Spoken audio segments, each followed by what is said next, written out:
मैं हूं आपके साथ कीर्ति सिंह। आइए रुक करते हैं फटाफट खबरों की ओर। देश के विभिन्न राज्यों के डीजीपी और आईजीपी के सम्मेलन के दूसरे दिन देश की आंतरिक सुरक्षा समेत विभिन्न मुद्दों पर पूरे दिन मंथन चला। इस दौरान प्रधानमंत्री नरेंद्र मोदी पूरे समय उपस्थित रहे। उन्होंने सभी सत्रों में हिस्सा लिया। प्रधानमंत्री संबंधित विषयों पर रविवार को अपने विचार रखेंगे। मुख्यमंत्री योगी आदित्यनाथ 2 दिवसीय दौरे पर रविवार की शाम गोरखपुर आएंगे। मानबेला में पीएम आवास योजना का लोकार्पण करने के साथ ही मुख्यमंत्री यहां भाजपा के राष्ट्रीय अध्यक्ष जेपी नड्डा के साथ चंपा देवी पार्क में गोरखपुर क्षेत्र के बूथ अध्यक्षों के सम्मेलन को संबोधित करेंगे। मुख्यमंत्री यहां वनटांगियों के साथ संवाद भी करेंगे। सोमवार की शाम उनके लखनऊ प्रस्थान की उम्मीद है। राजस्थान के राज्यपाल कलराज मिश्र ने उत्तर प्रदेश के भदोही में कृषि कानूनों की वापसी के ऐलान के बाद बड़ा बयान दिया है। उन्होंने कहा कि केंद्र सरकार कृषि कानूनों को फिर से लागू कर सकती है। प्रदेश सरकार की महत्वाकांक्षी परियोजना गंगा एक्सप्रेसवे के निर्माण के लिए राज्य स्तरीय पर्यावरण प्रभाव मूल्यांकन अधिकरण ने शनिवार को पर्यावरणीय मंजूरी जारी कर दी है। भारत सरकार की अधिसूचना के तहत इस तरह की परियोजनाओं का निर्माण शुरू करने से पूर्व पर्यावरणीय मंजूरी जरूरी होती है। अब गंगा एक्सप्रेसवे के लिए टेंडर की प्रक्रिया शीघ्र पूरी कर निर्माण कार्य प्रारंभ हो सकेगा। इलेक्ट्रिक वाहन निर्माता कंपनी बाउंस ने शनिवार को ऐलान किया है कि उसका पहला इलेक्ट्रिक स्कूटर इस साल 2 दिसंबर को लॉन्च होने के लिए बिल्कुल तैयार है।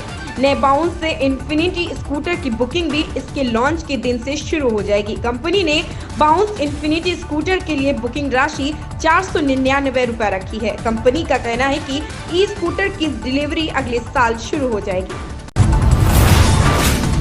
बॉलीवुड एक्टर कंगना रनौत का विवादों से गहरा नाता है। बीते रोज प्रधानमंत्री मोदी ने तीनों कृषि कानूनों को वापस लेने का ऐलान किया है। गुस्से में कंगना ने देश को जिहादी ही करार दे दिया।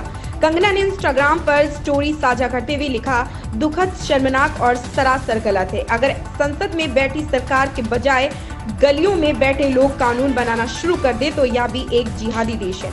उन सभी को बधाई जो ऐसा चाहते हैं। पंजाब कांग्रेस के अध्यक्ष नवजोत सिंह सिद्धू ने एक बार फिर विवादों को हवा दे दी है। करतारपुर कॉरिडोर से गुरुद्वारा श्री करतारपुर साहिब के दर्शन करते पाकिस्तान पहुंचे सिद्धू ने पाक के प्रधानमंत्री इमरान खान को अपना बड़ा भाई बताया। करतारपुर में सिद्धू ने कहा कि प्रधानमंत्री नरेंद्र मोदी और पाकिस्तान के प्रधानमंत्री इमरान खान के प्रयासों से करतारपुर कॉरिडोर खुला है। बड़े भाई का बयान सामने आते ही भाजपा ने सिद्धू पर आरोप लगाए तो सिद्धू ने कहा कि बीजेपी वाले कुछ भी कहते हैं। वहीं मंत्री प्रगट सिंह ने कहा कि जब प्रधानमंत्री मोदी पाकिस्तान जाते हैं तो वह देश प्रेमी होते हैं, लेकिन जब सिद्धू जाते हैं तो वे देशद्रोही होते हैं। क्या मैं आपको भाई नहीं कह सकता? हम गुरु नानक देव के दर्शन का पालन करते हैं। गाजीपुर बॉर्डर पर किसान नेता राकेश टिकैत ने कहा कि मैं लखनऊ जा रहा हूं। 22 तारीख को लखनऊ में महापंचायत है। कृषि कानून वापस हुए हैं। हमारे सारे मुद्दों में से केवल एक मुद्दा कम हुआ है। बचे हुए मुद्दे अभी बाकी हैं। किसानों पर दर्ज मुकदमे और जिन किसानों की मृत्यु हुई है ये मुद्दे महत्वपूर्ण हैं। टिकैत ने कहा कि आज संयुक्त किसान मोर्चा की बैठक होगी। बैठक में अन्य मुद्दों पर चर्चा करनी होगी। मुख्तार अंसारी के सही सहयोगियों पर मऊ जिला प्रशासन ने एक बार फिर बड़ी कार्रवाई की है। शनिवार देर शाम जिलाधिकारी ने गैंगस्टर एक्ट के तहत मुख्तार के करीबियों की 2 करोड़ 15 लाख रुपए की संपत्ति जब्त करने का आदेश दिया है। इसके अलावा एक शराब माफिया की 66 लाख की संपत्ति जब्त होगी।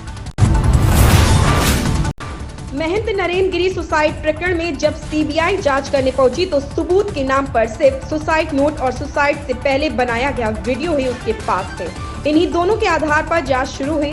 राइटिंग एक्सपर्ट ने जांच के बाद इस बात की पुष्टि की थी कि सुसाइड नोट में नरेंद्र गिरी की ही राइटिंग थी। जांच के दौरान सीबीआई को कई ऑडियो क्लिप भी मिले थे।